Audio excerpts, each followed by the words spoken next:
Hello and welcome to DPN TV here at the DPN Rover car collection. I thought I'd do a little video on changing the batteries in a Rover 75 hand control. We're currently in our Rover 75 Connoisseur SE, it's the maroon one, and it's coming up on the little digital display that the batteries are getting low. We've never changed them, so I thought it was a good opportunity to change them. The first thing to do is to remove the back, and on the little hook where the keyring goes through, there's a little slot, and using a little screwdriver, if you just easily dig that in, and you should be able to flip that way and then slowly come in round each side, removing the top, and you should be able to gently prise it round and get it off.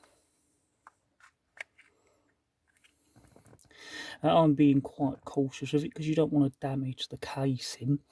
Inside the bit of casing that comes off the back, one thing to take note of is this little chip, because that's the chip that allows you to start the car. So definitely don't lose that. Right, so as you can see, the batteries they're fully on show, and the battery code is a CR2032. It's 3 volt. It takes one battery.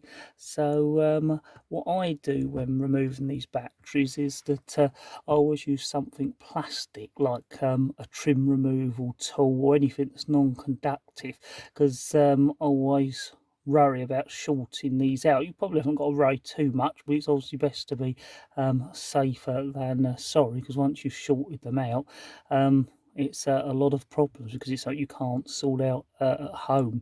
So yeah, it's well worth being very careful. The battery comes out nice and simple. If I just bring that up a little bit closer for you, and hopefully wait for it to focus, there's a little slot here, and it's just a case of gently leaving the battery out, and there it is away. Always worth making a note which way up it goes. This battery goes the flat side up with all your text, and the slightly dimpled side goes down. So this is the battery we've got for it. As far as I know, any brand really does. Probably a good brand is always better. This is a Panasonic one, and this is the one that we carry spare in the glove box of our other 75. It's not been in there that long, but what we always do is have a spare battery in the glove box, so that if the battery's to go flat when you're out and about, you're not stranded without a battery. Now technically with these key fobs, because of the chip in it, technically it should still start the car even if the battery was completely flat, which isn't the case with, say, a Rover 45 or 25 with the 2-button remotes. But we like to keep a battery just to be sure. So what I've done is, because we're using that, I've bought 2 new fresh batteries. These are Duracell, the same code. I'll cut that in half, put one in our silver 75 to replace that, and one in the car we're in now, so both of them have a spare battery, and we always like to do that. And I think these have got a really long life, something like well over 10 years if they're kept sealed in this battery case, and I think it could even possibly be more. So you certainly haven't got to worry about them going flat, but they're not that expensive, and if they were to go flat in 5 years when you come to check them, I don't really think it matters, because it means you've had that backup battery in there.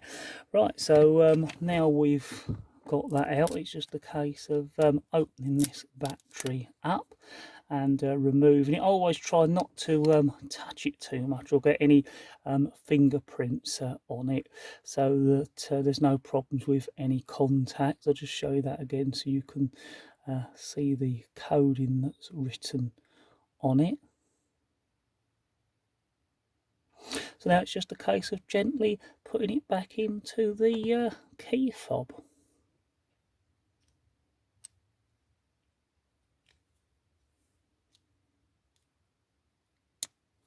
and it just gently clips in. As I say, quite simple, because some of them you have to slide the batteries out. They're sort of out of an awkward clip, so that's nice and easy to put back in.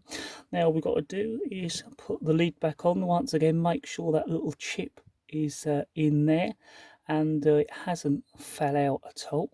There is a little bit of sort of dirt and corrosion in there, so before I do put it back on, I'm just going to give it a little clean out as well.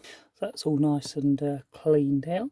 So now it's just a case of clipping it back on, and it should clip on quite nice and easily.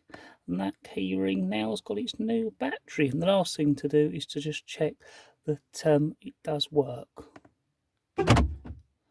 And yeah, it does. You may have heard the horn toot. That's because one of the doors are just sort of ajar, so it will do that. But the battery's working nicely, and hopefully you can see that the little red light is working. And now you're hardly having to push the button, and that's the other benefit with changing the batteries on it, is that it will work a lot easier. And that, I think, is another reason they get broken. The battery gets low, and the typical thing to do is when it doesn't open straight away, you push it a little bit harder. So when the batteries are worn, you tend to have to push it a bit harder, and that puts more wear on those buttons, so they end up breaking. So for the cheapness of the batteries, it's well worth keeping them regularly changed as well. Hope that's been a useful video and give you a quick insight into how to change the batteries in a Rover 75 key fob. Don't forget to look at our other videos. Recently we've been doing a number of videos on changing a head gasket on a Rover 45 and replacing the cam belt on that as well. So it's well worth looking at our list, especially if that's a job you're thinking about taking on, as well as many others.